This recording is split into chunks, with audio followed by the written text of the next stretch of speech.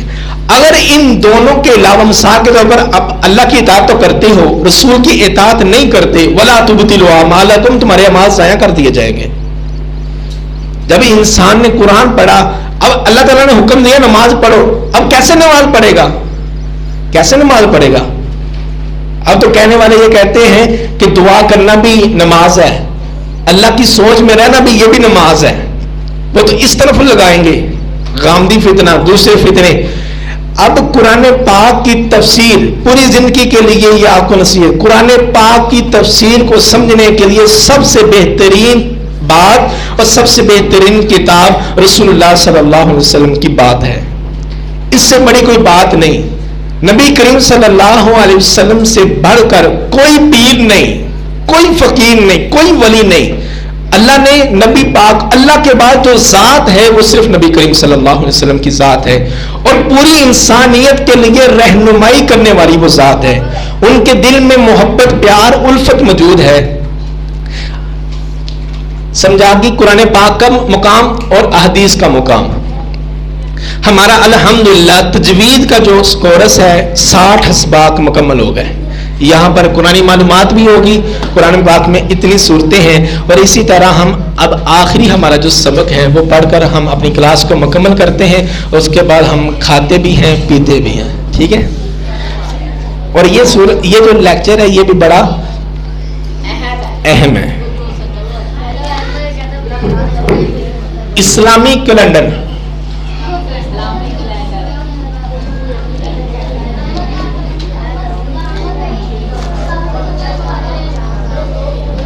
March, April, مئی، جون، جولائی، اگست، یہ اسمی مہینوں کے نام ہیں، اور اسی طرح جو دوسرے پنجابی مہینے ہیں ساون، جیٹھ، ہار، مکر، وہ والے، وہ پنجابی مہینوں کے نام ہیں۔ اسلامی مہینوں کے نام یہ ہیں محرم، صفر، ربیع الاول، ربیع الثانی، جمادی الاولی، جمادی الثانی، رجب، شعبان، رمضان، شوال، ذوالقعدہ، ذوالحج۔ 4 مہینے حرمت والے ہیں، ان میں سے 4 مہینے حرمت والے۔ یہ دیکھیں ادھر سے ذوالقعدہ،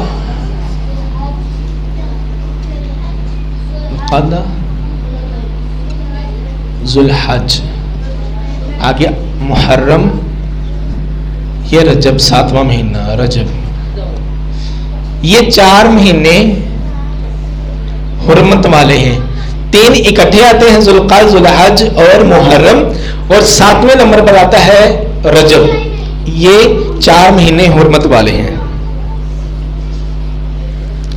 دنوں کے نام بھی لکھ دیں، کیوں نہیں؟ آتے ہیں، سنو، یہ نہیں ہے، یہ نہیں ہے۔ اب دیکھو آپ، یوم السبت، یوم السبت کا مطلب ہوتا ہے ہفتہ، یہ لکھو۔ یوم الاحد، اس کا مطلب ہوتا ہے اتوار۔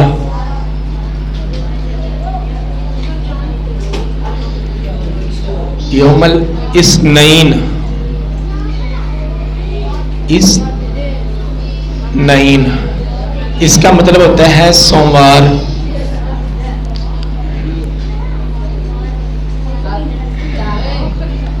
یوم الثلاثہ، ثلاثہ،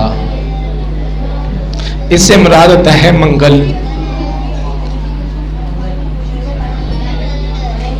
یوم الاربعاء، اس سے مراد ہوتا ہے بدھ۔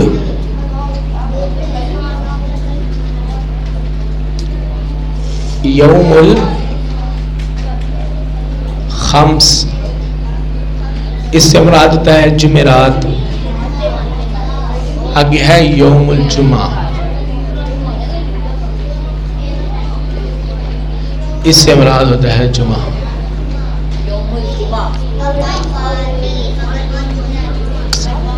یوم السبت ہفتہ، یوم الاحد اتوار، یوم الاثنین سوموار، یوم الثلاثہ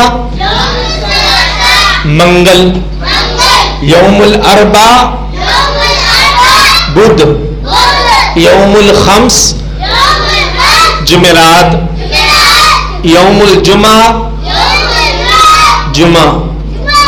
ٹھیک ہے، ہفتہ اتوار، سوموار، منگل، بدھ، جمعرات، جمعہ پورے ہو گئے۔ یوم السبت، یوم الاحد، یوم الاثنین، یوم الثلاثہ، یوم الاربعاء، یوم الخمس، یوم الجمعہ۔ یہ ہے دنوں کے نام عربی میں۔ مہینوں کے نام بھی عربی میں ہم نے سیکھ لیے۔ اب جب مہینہ شروع ہوتا ہے، عربی جو مہینہ شروع ہوتا ہے یہ چاند دیکھنے پر شروع ہوتا ہے۔ رمضان کا ہم چاند دیکھتے ہیں نا تو رمضان شروع ہو جاتا ہے۔ عیسوی کے اندر انگریزی اعتبار سے رات کے 12 بجے ٹائم اگلا دن شروع ہوتا ہے، رات کے 12 بجے اگلا دن شروع ہوتا ہے۔ اور اسی طرح جو اسلامی طور پر جو دن کا آغاز ہوتا ہے، اگلا دن شروع ہوتا ہے، وہ مغرب کے ٹائم شروع ہوتا ہے۔